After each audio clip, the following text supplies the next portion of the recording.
Get ready for the dictation. Start.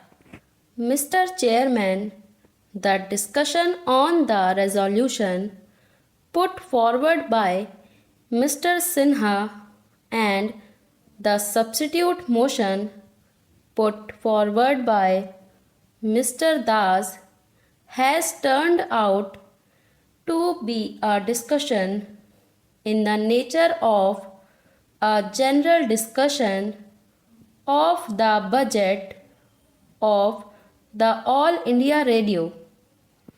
I do not want to go into all the considerations which have been put forward, but I want to say one thing about the substitute motion that has been put forward by Mr. Das. I think in India we are developing a passion for having committees and commissions. We want a committee or a commission for every blessed thing that there is in India. I think there are millions and millions of things in India. I would say that before we think of having any other commission or committee appointed, we should first of all read the reports of those committees and commissions which are before us, digest them and take action on them, and then think of doing something else. For instance, what is the record of the Ministry of Broadcasting in the matter of the Film Enquiry Committee report? They have now the Press Commission's report. The two bodies have been set up by this ministry. What action has been taken on the report of the Film Enquiry Committee, and what action is going to be taken on the report of the Press Commission? I think that the Press Commission's report may be thrown into cold storage. We will not allow it to be thrown into cold storage. I know what has happened to the report of the Film Enquiry Committee. Therefore, I say that this passion for committees and commissions should be curbed, and we should not run away with the idea that the commissions will provide the panacea for all our ills, and that a committee will cure all our difficulties and troubles. Therefore, I think it is no use appointing a commission at this stage to go into the question of broadcasting. There is another thing. My friend has been asking for the appointment of a corporation.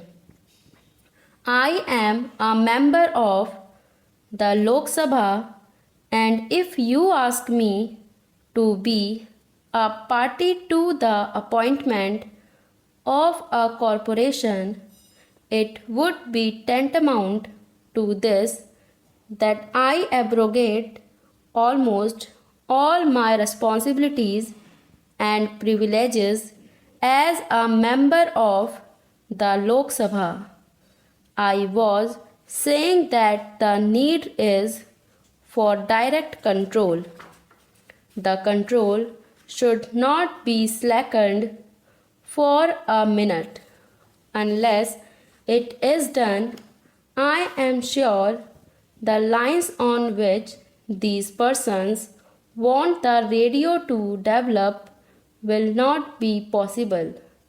Why I say that there should be perpetual vigilance on the part of Parliament is for this reason. If there is corporation, my honorable friend, the Minister of Information and Broadcasting, will be the most happy person.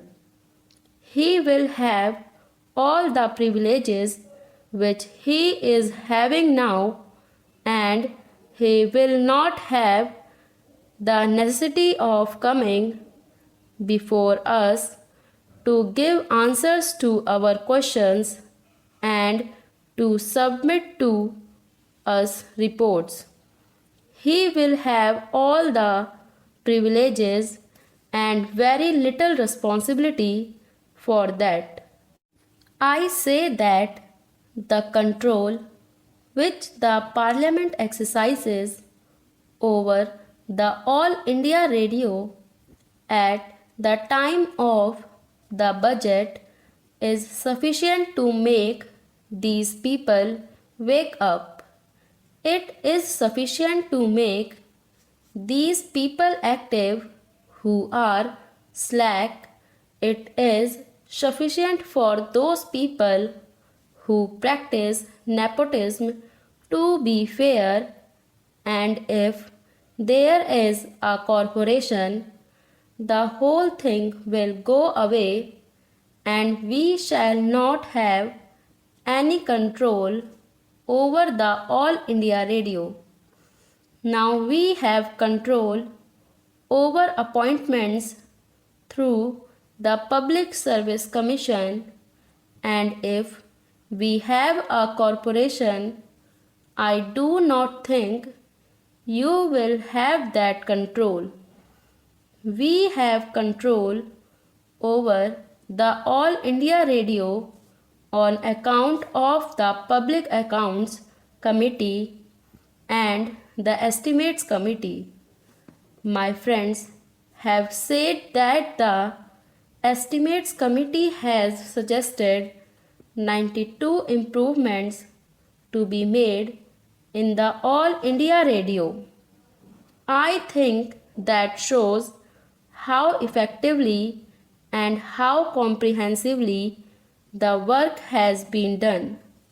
When work of that kind is being done by the Estimates Committee and the Public Accounts Committee, and when the whole thing comes before the House, I do not see why we should have a corporation of this kind.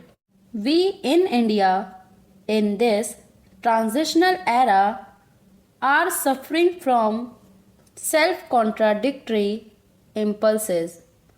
On the one hand, I see on the floor of this house something being said that we should not take this country or that country as our model, and on the other hand, a gentleman wants us to follow the BBC model or some other model. That is a self-contradictory impulse. Somewhere in the 1954 issue of this quarterly, I find an article not eulogizing the corporation but an article on the subject of the ills of the British Broadcasting Corporation. The gentleman has gone into the question and given us the reason for that and also the remedies for that. I would therefore say that we do not need a corporation.